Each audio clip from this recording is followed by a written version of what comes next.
Si après on rentre, par rapport à la logique stratégique de l'organisme de formation, sur le souhait de pouvoir mixer des publics, c'est-à-dire accueillir, on va dire, des stagiaires dans le cadre du financement de la région, mais aussi, pourquoi pas, des personnes qui viendraient dans une logique de professionnalisation dans le cadre d'un congé individuel de formation, mais pourquoi pas dans une logique de contrat de professionnalisation ou de période de professionnalisation. Là, on est sur des durées un petit peu plus longues, mais pas forcément les mêmes que ceux qui font la durée totale de la formation, voire des personnes qui viendraient juste sur un module de 3 jours pour se professionnaliser ou se perfectionner. On voit bien que derrière, par rapport aux deux premières approches, on atteint assez rapidement les limites et qu'il est en tout cas important de réfléchir à un autre type d'entrée. On est dans une logique où il faut pouvoir privilégier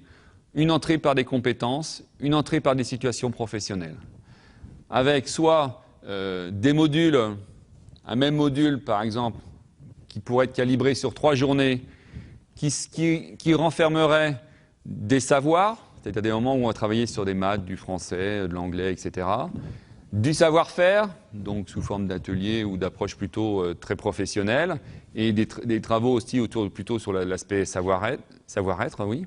Donc un module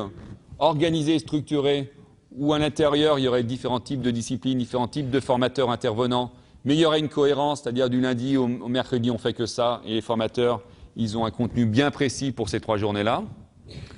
Ou alors une autre approche,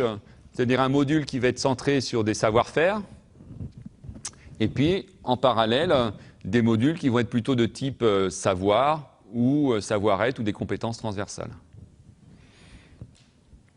Donc là, on va être sur la logique de pouvoir mixer des publics. Donc derrière, vous voyez bien qu'en termes d'organisation, la gestion administrative et pédagogique va être différente. Et la gestion des plannings va avoir aussi un impact fort sur ce dispositif. Mais derrière, si on est sur une logique de pouvoir mixer les publics, on renvoie à une des définitions de l'individualisation qui est la notion de pédagogie différenciée, c'est-à-dire comment, face à un groupe qui n'est pas le groupe que j'ai l'habitude d'avoir sur une logique formation longue, mais qui est un groupe où à un moment donné, il y a des nouveaux acteurs, nouveaux stagiaires qui viennent, comment m'approprier l'expérience de ces personnes-là et ne pas travailler de la même manière que ce que je peux faire de manière traditionnelle. Donc comment est-ce que je vais pouvoir différencier ma pédagogie? Et derrière, ça va renvoyer aussi à des points d'attention autour sur les prérequis de départ, quitte à avoir des remises à niveau en formation ouverte à distance ou en centre de ressources en amont des différents types de modules. Donc ensuite, par rapport aux 2 autres, on va dire, types de démarches, si en plus, pour simplifier les choses, on veut être sur une logique de pouvoir introduire dans nos dispositifs de formation des personnes qui auraient fait une démarche de validation des acquis de l'expérience et suite à cette démarche auraient certaines parties de la formation à repasser. Là, dans ce cadre-là, pour nous, on est plutôt dans une logique toujours d'entrée par les situations professionnelles, mais là, de pouvoir être sur une logique d'avoir des modules regroupant plutôt des savoirs, des savoir-faire, des savoir-être, et qu'on va être de la même manière que sur l'approche numéro 3, sur une mixité de public, sur des plannings à gérer, sur une gestion administrative importante, et que derrière, si on est sur une logique de parcours post-VAE, d'avoir construit des critères d'évaluation des compétences de chacun des modules pour qu'on puisse après être sur une logique de ce qu'on appelle la VAF, la validation des acquis de la formation. C'est-à-dire, je fais une partie VAE, j'ai un certain nombre d'unités sur l'ensemble des unités me permettant d'avoir le titre ou la certification, et puis pouvoir organiser ensuite toutes les modalités d'évaluation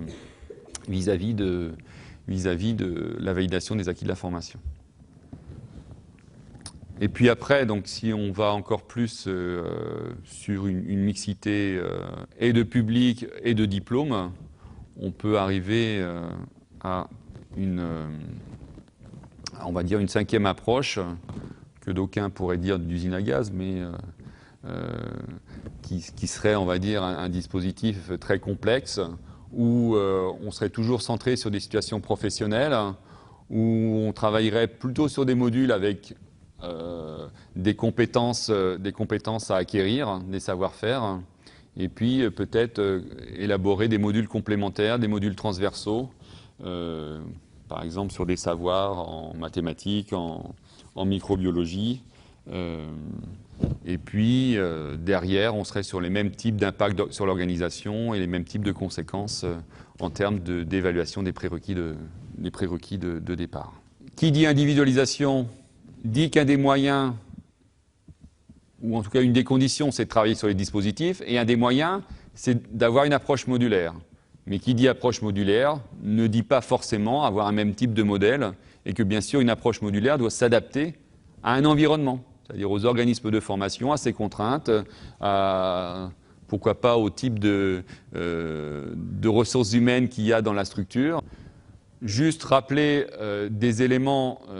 qui vont être la base de la démarche que je vais détailler après. Si on part bien de l'analyse de l'emploi visé, on est sur la description des postes de travail où l'objectif c'est bien, alors l'élaboration lorsqu'on a à mettre en place un titre qu'on veut faire par exemple homologuer au niveau du répertoire national de la certification professionnelle, mais surtout l'adaptation du référentiel d'activité professionnelle. Eh bien, on peut aller voir des professionnels, réfléchir par exemple à une démarche à 360 degrés. Donc pour rappel, c'est si j'interroge un acteur, il va pouvoir me lister un petit peu quelles sont les différentes activités qu'il mène, mais je vais pouvoir compléter ce travail-là en essayant d'interroger aussi ses collègues, donc du même niveau. Je vais pouvoir aussi avoir une vision différente si j'interroge des hiérarchiques, et je peux avoir une vision aussi totalement différente si je vais interroger des clients qui travaillent avec cet acteur-là. Donc la logique des 360 degrés, c'est aussi de pouvoir analyser un poste de travail dans sa globalité. Et derrière, pouvoir définir la liste des missions, des fonctions, des activités et des tâches. Dit autrement, quand je parle d'adaptation du référentiel d'activité professionnelle, c'est même s'il est bien construit et qu'il m'est donné par le ministère en lien avec la certification,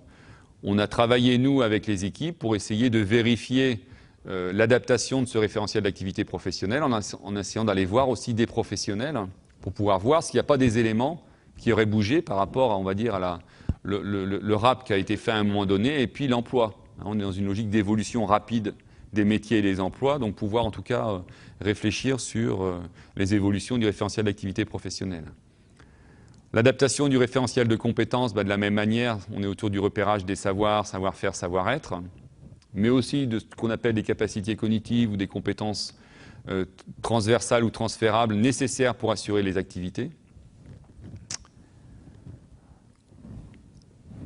Si on veut mettre en place une entrée par les compétences ou une entrée par des situations professionnelles à l'intérieur de nos cours,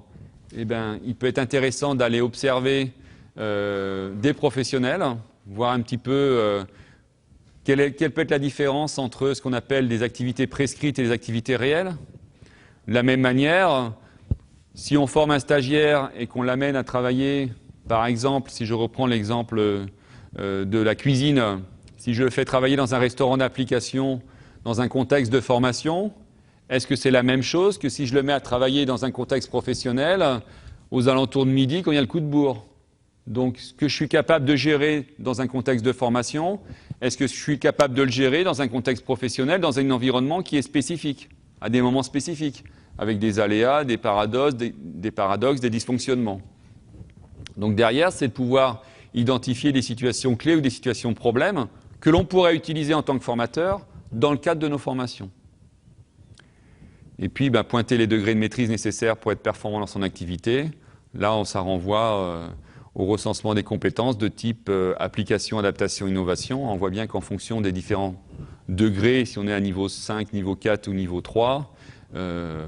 pour certains, on est plutôt dans une logique d'application, de méthode, de démarche, etc. Pour d'autres, on est plutôt à un niveau d'adaptation. Et puis, à un troisième degré, on est plutôt sur une logique d'innovation où je dois être créatif, où je dois aborder les éléments ou les activités de manière totalement différente.